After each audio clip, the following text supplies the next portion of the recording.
Unreal Engine 6, it's in development, not here yet, but the signs are showing. The question isn't when, it's what it could change. For creators like us, it's less about marketing buzz and more about what this thing might actually means in practice. Epic is positioning Unreal Engine 6 as more than just an upgrade or update to Unreal Engine 5. They are aiming for something modular, persistent, and interconnected, tying the power of engine to Fortnite ecosystem.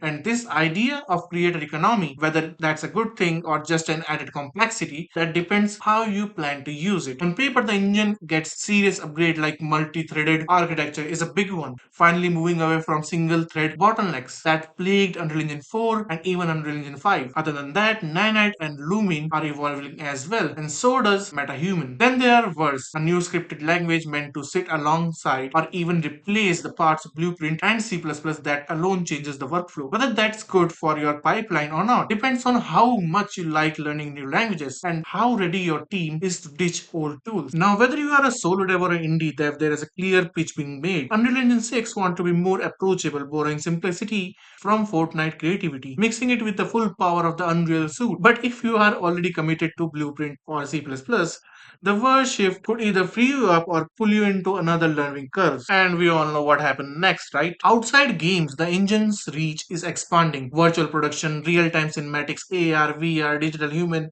It's clear Epic wants Unreal to be a central tool across the industries.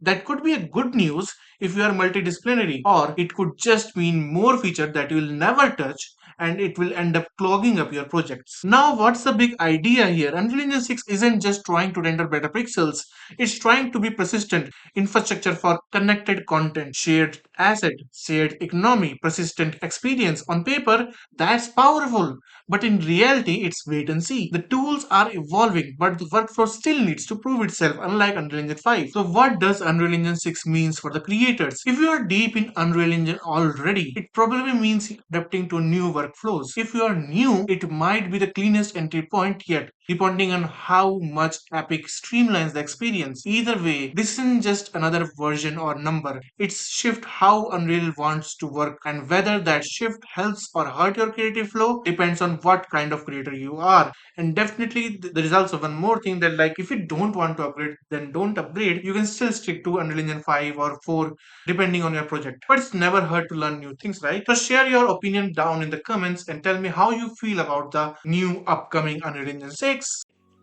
And hey, if you like seeing these nodes in action, check out the game I'm building, Reborn the Evil Being. It's all Blueprint under the hood, and the demo is free to play on Steam. Hope that helps, and as always, I hope you have a great day, and I'll see you around.